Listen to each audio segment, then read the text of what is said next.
Vamos entonces a hacer esta reflexión a propósito de la familia en este mes de la familia, mirando esta familia que es la familia de Nazaret. ¿Ah? Vamos a mirar esta familia que se nos presenta como el modelo de comunidad cristiana, como modelo de familia, y también como modelo de iglesia. ¿Ah? Así como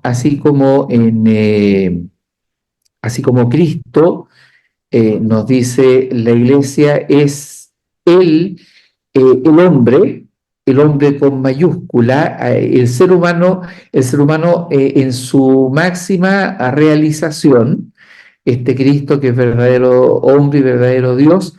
ah, eh, Tenemos que mirar también la Sagrada Familia de Nazaret como una familia que nos propone un camino de seguimiento, no solo para cada una de las familias particulares que conformamos todos, en la que nos criamos, la que estamos formando, sino que también como un modelo para la iglesia.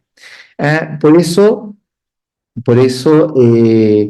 el subtítulo de esta presentación es La mutua escucha en la iglesia doméstica, que es la familia, que es modelo de una iglesia sinodal. ¿Ah? Eh, estamos, eh, Estamos poniendo esta reflexión de hoy día en ese marco, en el marco de la sinodalidad, que es el marco en el que el Papa Francisco ha estado insistiendo en los últimos años con mucha fuerza, el marco en donde nosotros vamos caminando también como iglesia universal, pero también como iglesia local. ¿Ah? Ahí quiero recordar algunas cosas importantes. Este mes de octubre esto lo digo así como palabras previas antes de irnos al tema propiamente tal, este mes de octubre tiene harta significación para nosotros. Por una parte, es el mes de la familia y eso es lo que nos convoca hoy día particularmente en esta primera semana. Por eso es que también en las distintas parroquias se están repartiendo los altares de la familia para que puedan hacer la oración en las casas. Pero el mes de octubre es también el mes en donde la Iglesia Universal se va a una porción de la Iglesia Universal que representa a la Iglesia entera como familia de Dios, se va a volver a reunir. ¿Ah? Este mes va a ser la segunda etapa del sínodo de la sinodalidad, que convocó el Papa Francisco para estos 2 años, 23 y 24, este sínodo que se fue preparando desde las comunidades en los años precedentes, y este sínodo que además tiene un signo tremendamente importante. Es el primer sínodo en Roma que no convocó solo a obispos y no convocó solo a miembros del clero, sino que es un sínodo en donde participan con voz y voto laicos y laicas, además de obispos, religiosos, religiosas, presbíteros, etc. Ese sínodo se celebra en este mes de octubre, la segunda parte del sínodo, y después tenemos que ponernos a rezar para recibir la exhortación postsinodal que impulsará, con la que el Papa Francisco va a impulsar estos siguientes años de iglesia, ¿ya? Pero además, como ustedes saben, nosotros tenemos este sínodo de la iglesia de Linares, que lo vamos a tener eh, el próximo viernes 18 y sábado 19, el sínodo número 44 de la diócesis de Linares, este sínodo que es inédito en el país, es la única diócesis en todo Chile, de las 27 diócesis, que tiene un sínodo, que tiene una asamblea sinodal, que es parte de su caminar permanente desde hace 43 años. Este año será el número 44. ¿Ah? Normalmente las iglesias particulares convocan al sínodo cuando hay algún tema particular que trabajar. ¿Ah? Nosotros, gracias a esta intuición que tuvo don Carlos hace ya tantos años, nosotros nos reunimos año tras año en este encuentro de iglesia, en donde nos reunimos todos los agentes pastorales para poder celebrar este sínodo, en donde revisamos el camino, en donde nos reconocemos como pueblo de Dios, en donde nos reconocemos como pueblo peregrino, y lo hacemos ya como una actividad que es parte de nuestra vida eclesial. Está casi en el ADN del católico de Linares el que se celebra el sínodo. Y este año, y con esto termino esta introducción, digamos, y este año además este sínodo reviste una importancia especial porque el 18 y 19 de octubre vamos a dar inicio al año del centenario de la diócesis. En 1925, la diócesis de Linares se desprendió de la diócesis de Concepción por la bula Notabiliter Aucto del Papa Pío XI y comenzó a caminar como una porción autónoma dentro de las iglesias del país. Celebramos 100 años en este sínodo de ese momento y por eso es que celebramos también un año de jubileo. Dos razones vamos a tener el año 25 para el jubileo. Por una parte, el jubileo de la Encarnación. Cada 25 años se celebra este jubileo universal, pero nosotros, aparte de ese jubileo que nos une a la celebración festiva de toda la iglesia, tenemos un jubileo particular, que es este jubileo del centenario. Vamos a abrir como año jubilar la Puerta Santa, vamos a celebrar cómo el Señor ha ido caminando con nosotros y cómo el Señor ha querido hacer de Linares también familia y pueblo de Dios. Por eso en el jubileo vamos a recordar a quienes nos han precedido en la fe, a quienes han sembrado las semillas del Verbo en tierras del Maule Sur, y nos vamos a comprometer para recoger esa siembra, recoger los primeros frutos de esa siembra y poder seguir proyectándola como testigos de la acción del Señor en los siguientes 100 años. Así que todo eso es marco para lo que hoy día también vamos a hablar. ¿Ya?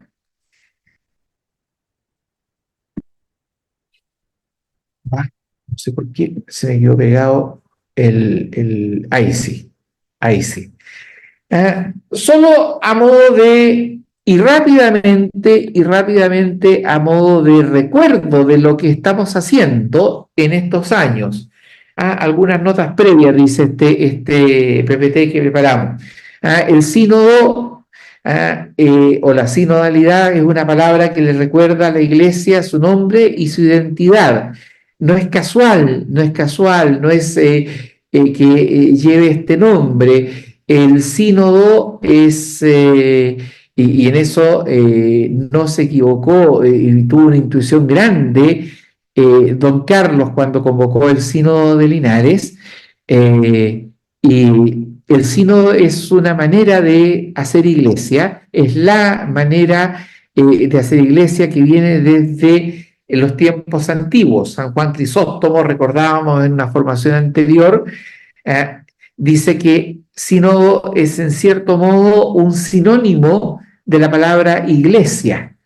La iglesia no es una entidad estática, no es una entidad inmóvil, sino que es una entidad en movimiento, ¿eh? que marcha, que marcha tras las huellas del Señor y marcha tras la llamada que el Señor le hace y marcha en conjunto, marcha junto con todos sus miembros.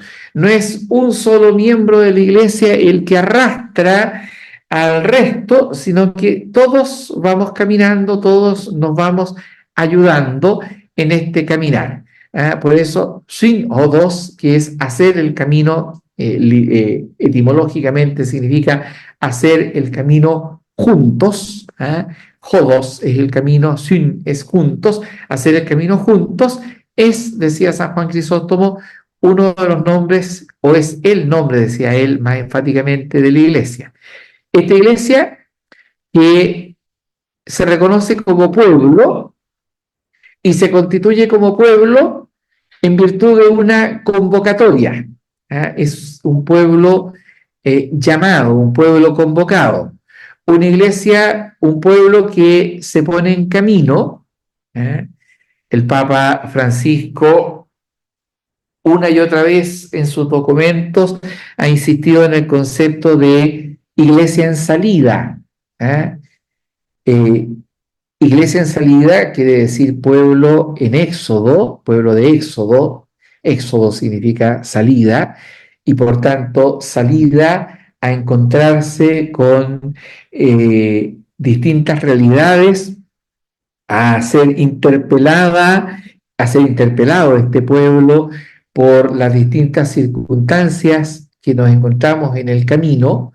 No sabemos qué es lo que nos podemos encontrar en el camino. Y ese es justamente el desafío de ser un pueblo en salida. Es un camino que no está previamente pavimentado, que no está previamente trillado. Es un camino que vamos haciendo en la medida en que nos atrevemos a abrir la puerta y salir. Y es al mismo tiempo un pueblo que sale porque tiene algo que decir, algo que anunciar en el camino. Por eso la iglesia en salida es pueblo de éxodo y misión. Un pueblo peregrino y solidario que está en tránsito. Por eso les decía hace un momento, no es un pueblo estático.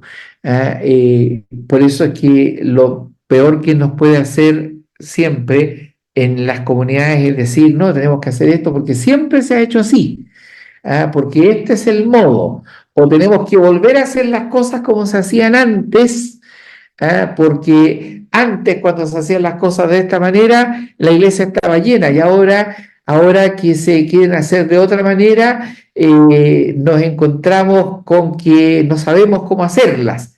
Pero como todo aquel que se pone en camino tenemos que saber que el camino se hace caminando siempre hacia adelante.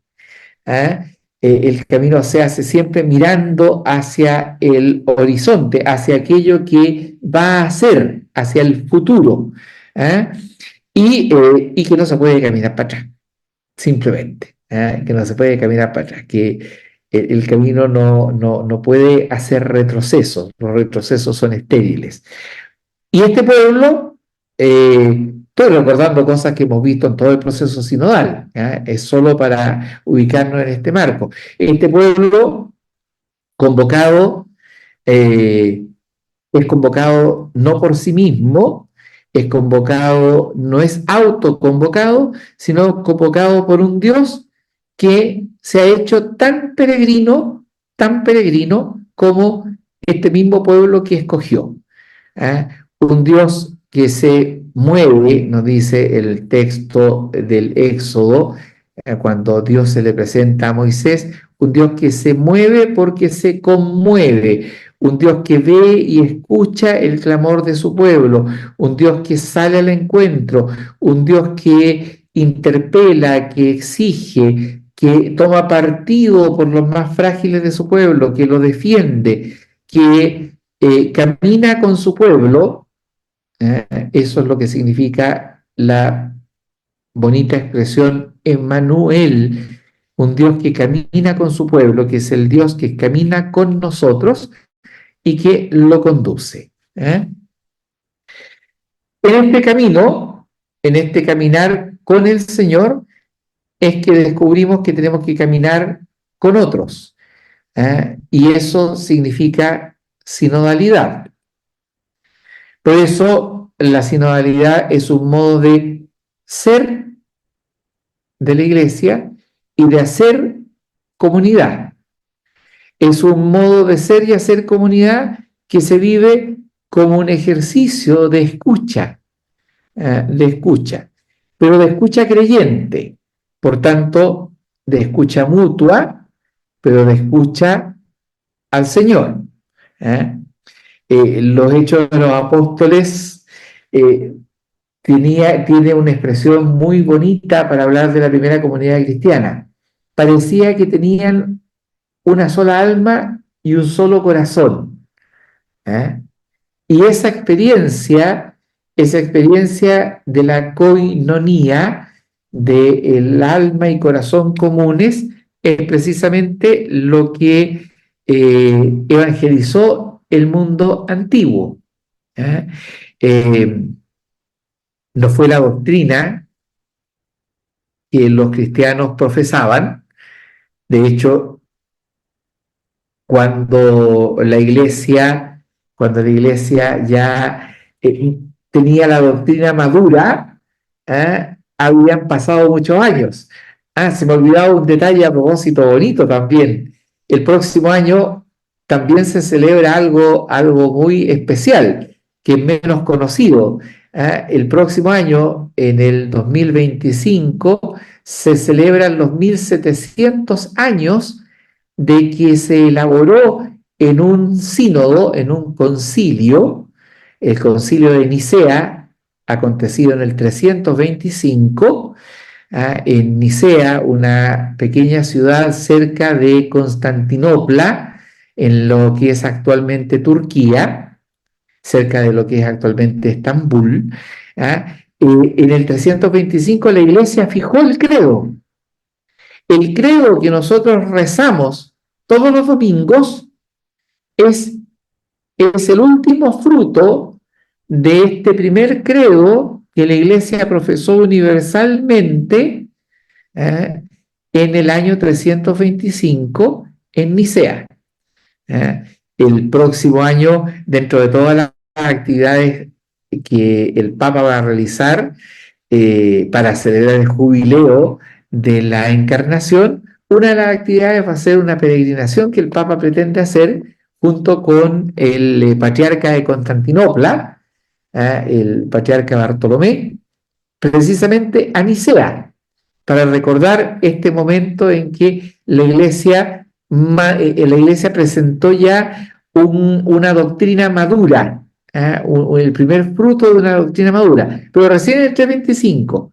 ¿Cómo evangelizó la iglesia antes de esa fecha? ¿Cómo logró la iglesia, cómo logró este puñado de hombres y mujeres de la iglesia primitiva, de la iglesia que fue testigo ocular de la persona, de los gestos y de las palabras de Cristo, cómo logró llegar en el año 325 a estar presente en todos los rincones del Imperio Romano? Gracias a que había ejercido este modo de ser y de hacer las cosas. Esta sinodalidad que la constituía y que era la característica de esta comunidad, de esta koinonía, de este sola alma y solo corazón, de esta sola alma y solo corazón oyente, oyente para oír a los otros, ¿eh? Y para oír fundamentalmente al otro con mayúscula, al Señor en el Espíritu Santo, que, como nos recuerda también la carta a los hebreos, que habla en múltiples ocasiones y de múltiples maneras. Eso es lo bonito de la acción del Espíritu Santo en la iglesia. No es uniforme, es un solo espíritu el que anima la vida de toda la iglesia, y por eso la iglesia es una, pero es un espíritu que anima en todo tiempo y lugar, en muchas ocasiones, y que anima a la iglesia por muchas vías, de múltiples maneras. Por tanto, anima a esta iglesia que es una, pero que al mismo tiempo en sí misma es también múltiple y multiforme. ¿Ya? Ahora, reconocer ese trabajo del espíritu requiere esto que es característico de la sinodalidad: flexibilidad para seguir el soplo del espíritu allí donde nos quiera llevar, dentro de los desafíos del tiempo, capacidad de discernimiento para poder saber qué es de todas las cosas que hacemos y de todos los requerimientos que la historia nos hace, qué es efectivamente del espíritu, y al mismo tiempo capacidad de reinvención. ¿Eh?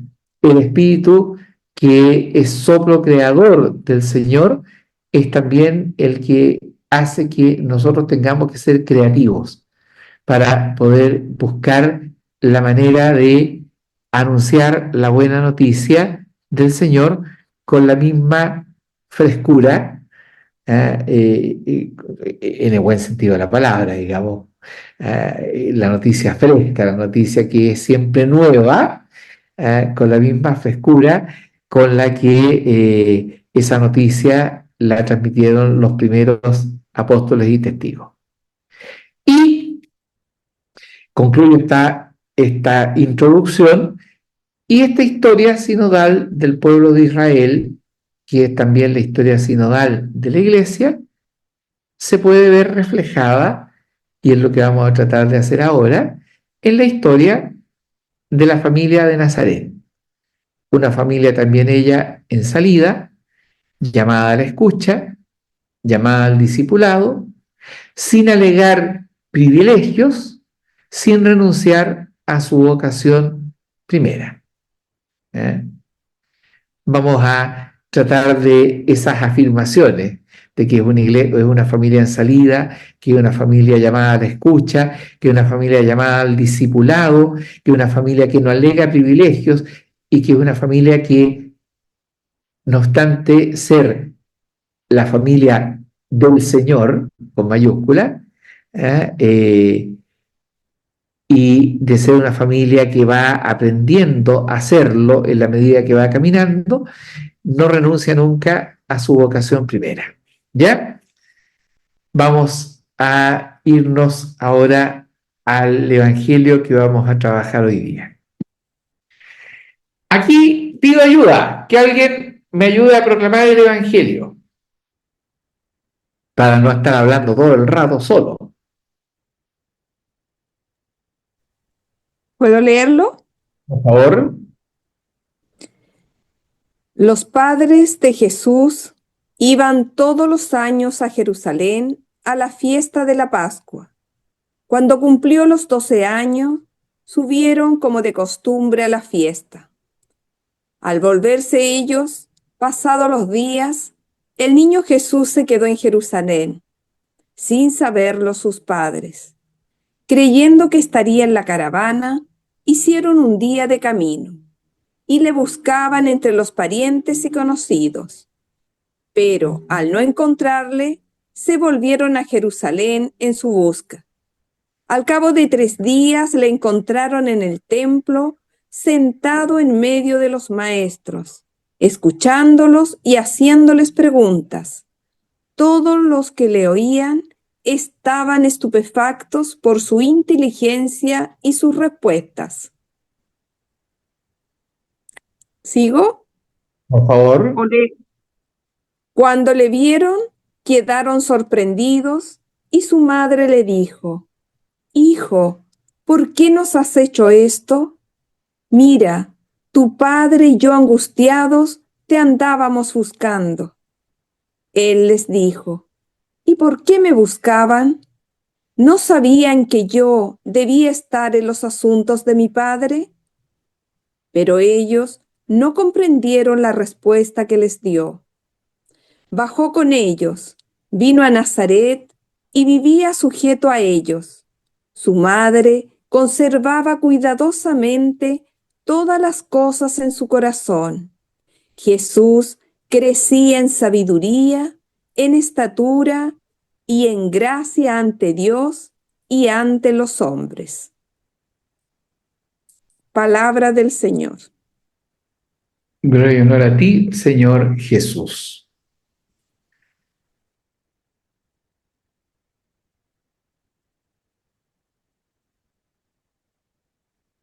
Quiero que antes de comentar el texto, quiero que nos detengamos un momento en estas imágenes, ¿ah? Que acompañan las dos láminas del texto, ¿ah? Que a mí me parecen muy, muy bonitas y muy significativas, ¿ah? ¿Le llama a alguno de ustedes algo la atención estas imágenes?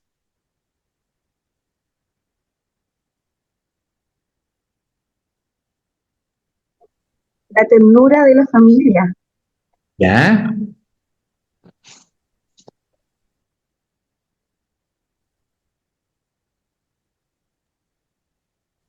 Jesús como centro.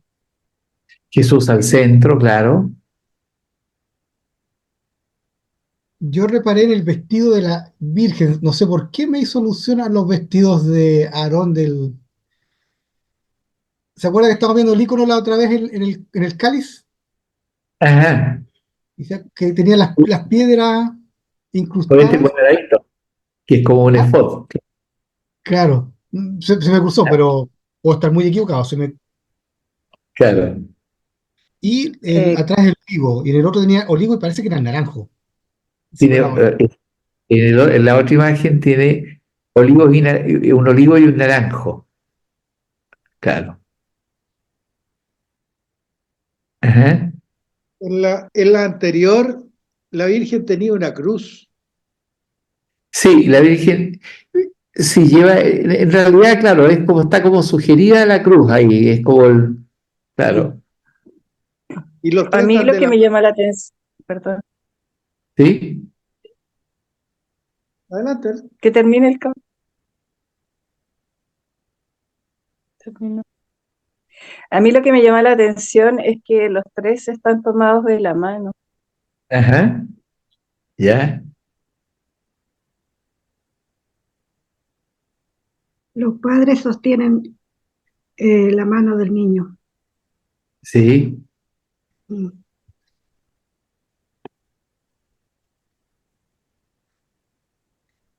¿Algo más le llama la atención? La juventud de esos padres. Exacto, son unos padres jóvenes, claro. Aquí se ven más jóvenes todavía. Sí. Siempre el niño está al centro. Siempre, claro.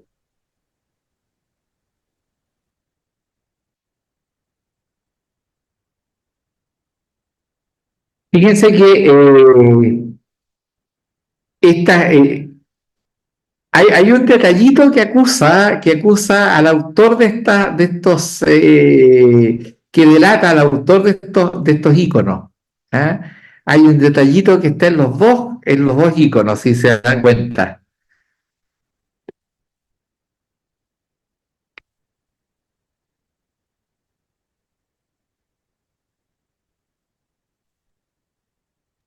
¿Cómo ¿El tiene? árbol el árbol? Claro, el árbol de olivo, claro, pero hay otro detalle más, si se dan cuenta. El padre ¿Ah? Unas bufandas, Exacto, ¿se fijaron? El pañuelo. el pañuelo, eso. No sé, no se ve bien si es bufanda, pañuelo. Pañuelo antes. Lo tiene José y después lo tiene el niño. Exacto, claro. Pero ¿han visto ese pañuelo en alguna parte? No. Es un pañuelo palestino. Es el pañuelo palestino. ¿Ah? El autor de estos íconos es un iconógrafo palestino. Se llama Sliman Mansur. ¿Ah? Es un iconógrafo palestino que es muy interesante. Eh, yo quise poner estos iconos hoy día por todo lo que está pasando en Israel, entre Israel y Palestina, y por todo el sufrimiento que está habiendo, especialmente en este día. ¿Ah? En este día ha sido un día más negro que cualquiera de todos estos días negros que han vivido últimamente en esta zona. Hoy día ha sido peor todavía, así que hay que tener en cuenta lo que está pasando allá para rezar fuertemente, ¿ah? Para que se pueda llegar a una solución pacífica. Fíjense que hay un detalle interesante. A pesar de que todo el mundo, a pesar de, digamos, de que en, en Medio Oriente el conflicto parece darse entre musulmanes y judíos, ¿ah? En el pueblo palestino hay mucha gente cristiana. ¿Ah? Hay mucha gente cristiana. Por eso, digamos, la figura de la Sagrada Familia es una figura importante también para la gente de Palestina. ¿Ah? Y son íconos también de la gente de Palestina. ¿Ah? No es casual, digamos, esta representación que este iconógrafo hace de la familia, de la Sagrada Familia, vestida con los trajes tradicionales de los palestinos. ¿Eh?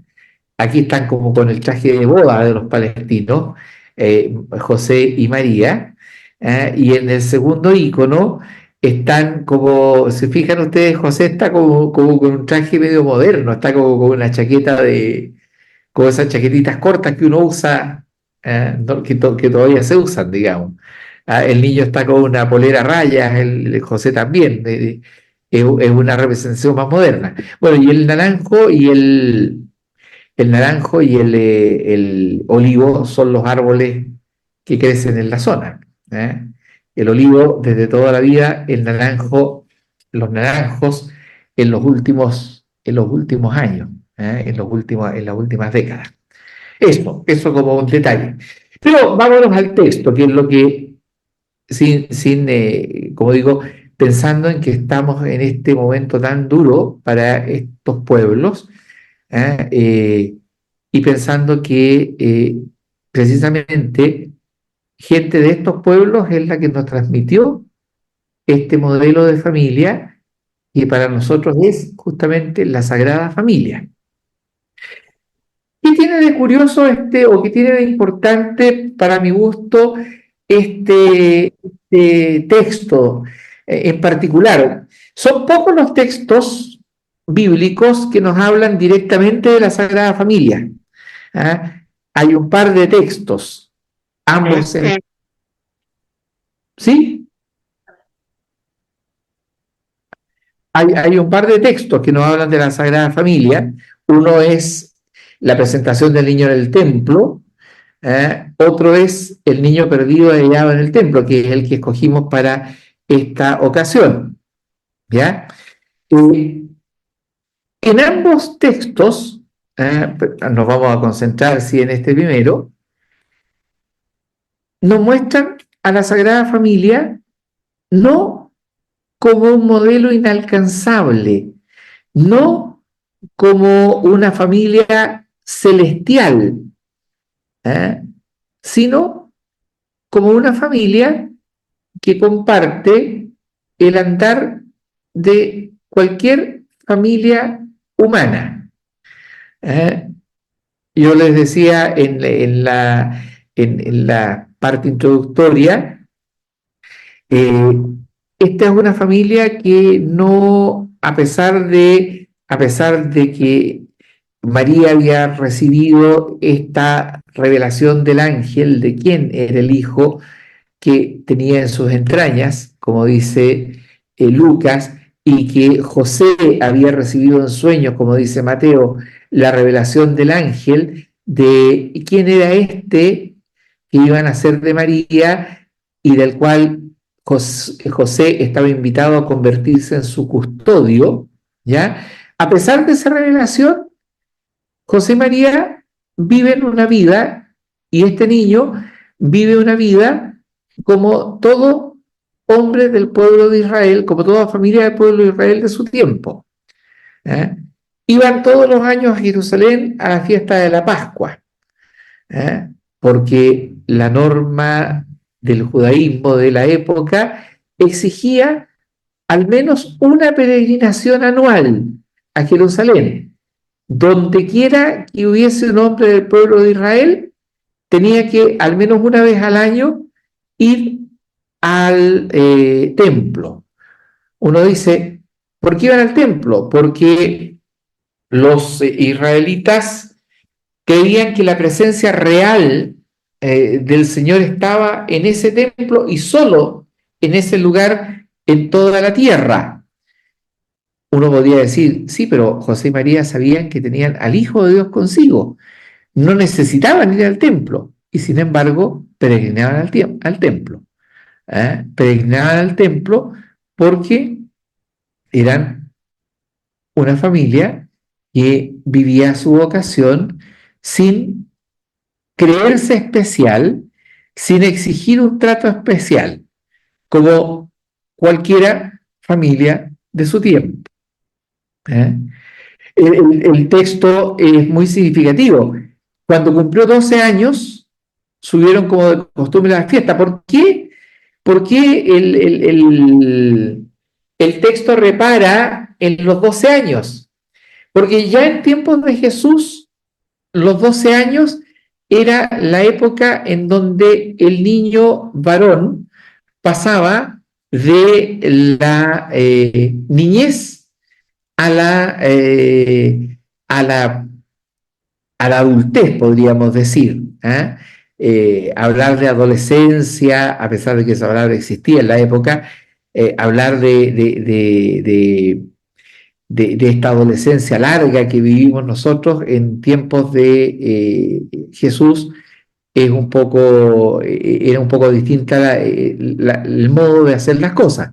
Pero sí se marcaba este paso a los 12 años, y a los 12 años el niño ya podía, al saber leer y escribir, podía ya leer por primera vez la Torá, podía leer lo que para nosotros es el Pentateuco, los primeros libros del Antiguo Testamento, y leer también a los profetas.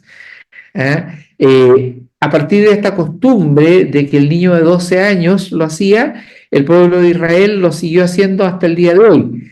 A los 12 años es la edad del Bar Mishvah,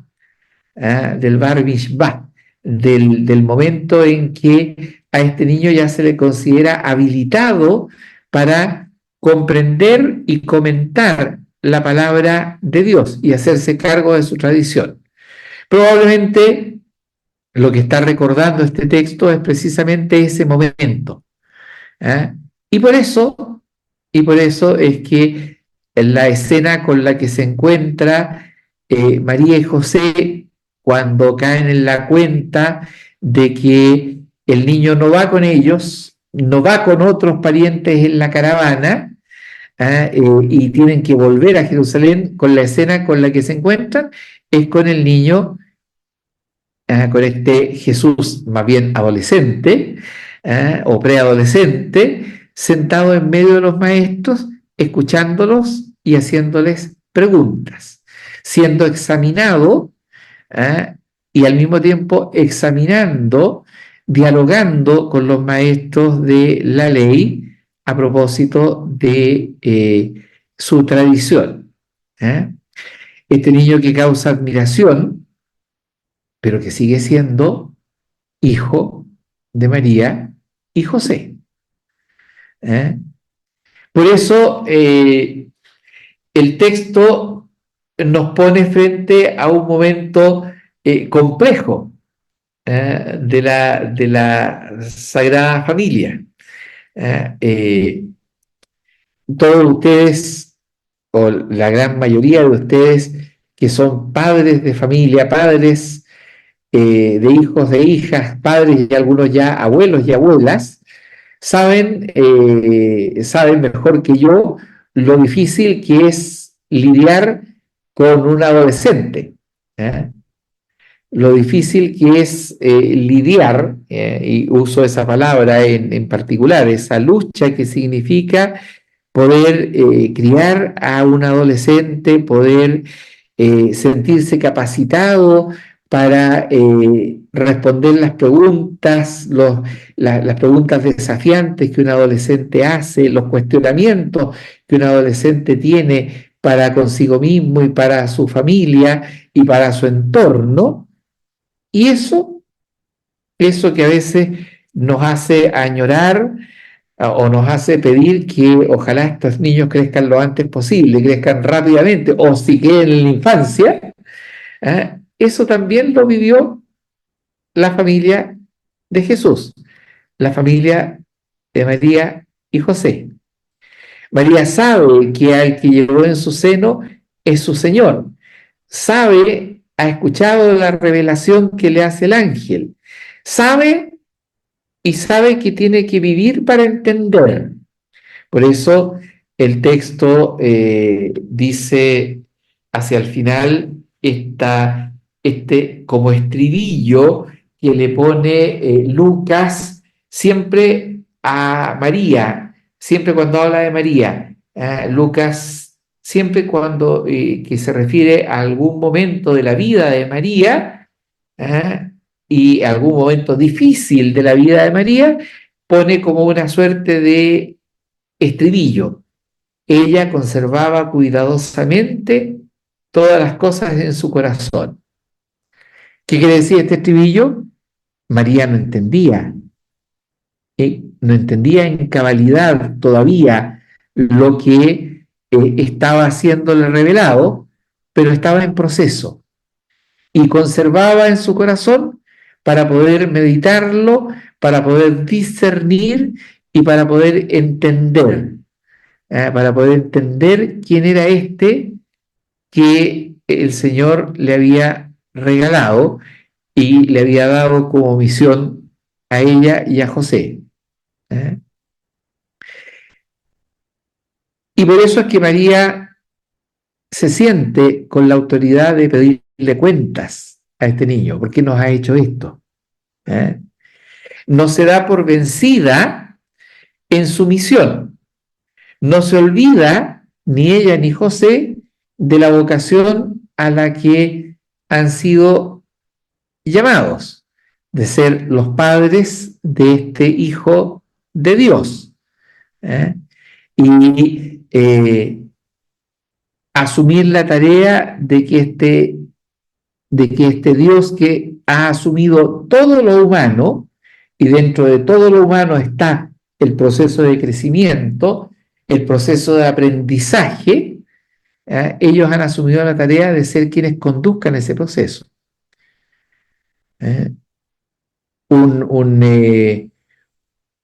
momento que probablemente todas las familias en algún momento viven, es decir, es saber qué hacemos con este niño, qué hacemos con esta hija, que nos pregunta cosas, que parece o cree saber más cosas que nosotros mismos.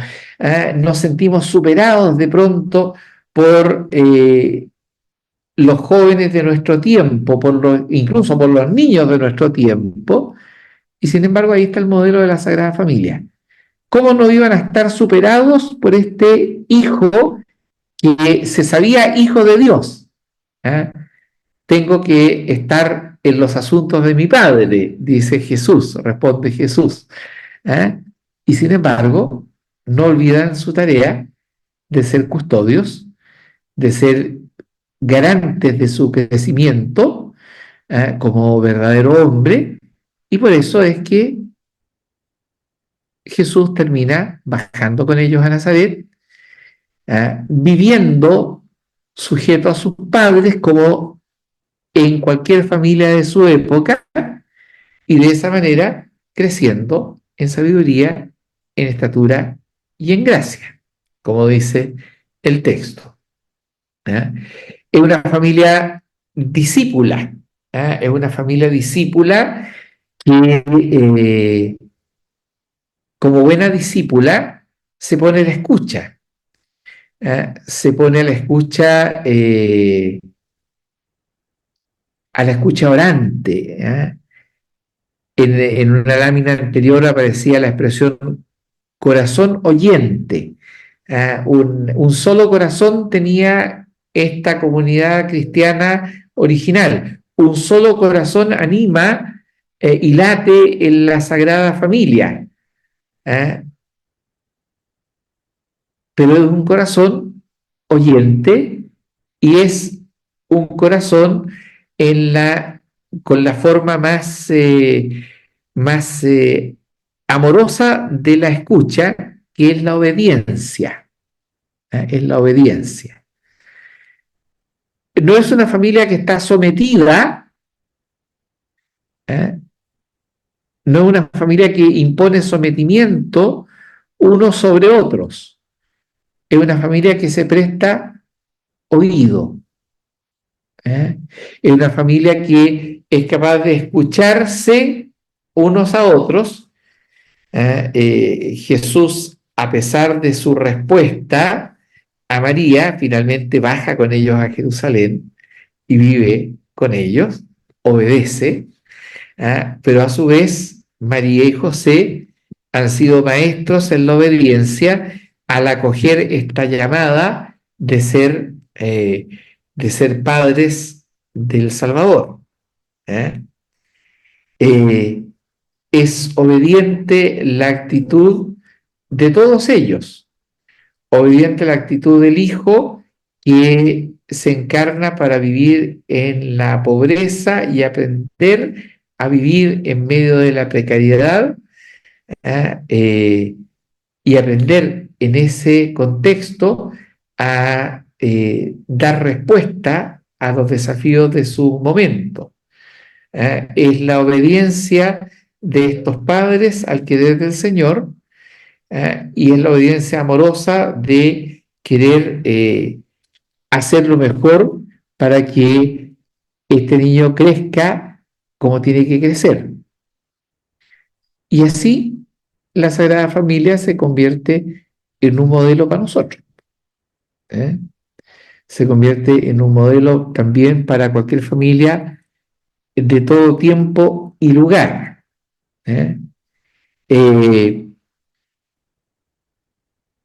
No vivimos en las circunstancias particulares en las que vivió la Sagrada Familia. Son otros los tiempos, son otros los momentos, son otros los desafíos de nuestro tiempo. Pero tenemos el modelo de la Sagrada Familia para poder justamente responder a lo que el Señor quiere de cada familia en nuestro tiempo. Por eso yo los invito a que nos demos unos minutitos para hacer este ejercicio que nos pide siempre el Señor y que nos pide especialmente en este tiempo, en estos tiempos de iglesia peregrina y sinodal. Hacer el ejercicio de discernir. Discernir según esta clave. Reconocer los signos, interpretar los signos del tiempo, de nuestra época en particular, a la luz de este Evangelio, y ver por dónde podemos caminar. Este método de discernimiento que el Papa Francisco ha propuesto para este proceso sinodal: reconocer, interpretar, elegir, el RIE. Yo los invito entonces a que podamos podamos hacernos estas preguntas, pero hacernos estas preguntas para conversar un ratito. Vamos a tener un momento cortito, porque nos queda poquito tiempo, ¿ah? Para terminar a la hora que se supone que vamos a terminar, no después de las 9:30. ¿Ah? Hacernos esta pregunta, pero ojo, cuando uno hace preguntas, yo siempre, cuando escribo preguntas, me quedo como temblando, porque digo yo, uno tiene la tentación a responder como si fuese una prueba, a buscar una respuesta correcta. Las preguntas son una invitación a conversar. ¿Cómo entregamos la buena noticia de la familia, en medio de los cambios culturales actuales y de las nuevas configuraciones de familia? Porque no tenemos un solo modelo de familia. No tenemos una sola familia en la que nuestras familias se configuran. La familia es múltiple. Pero tenemos como modelo a esta familia de Jesús, María y José, y de las actitudes que esta familia de Jesús, María y José, y de las decisiones que esta familia tuvo que tomar en su momento. Y por eso es que la otra pregunta para conversar es qué elementos de la vivencia de la Sagrada Familia, del modo como ellos viven y resuelven, nos sirven como modelo para una propuesta de iglesia doméstica, es decir, de familia hoy. La Semana de la Familia o el mes de la familia no es para quedarse mirando a la Sagrada Familia y decir qué bonito. Sí, pero ¿qué hacemos cómo anunciamos esta familia en medio de nuestras familias y en medio de nuestro tiempo? Ahí les dejo el desafío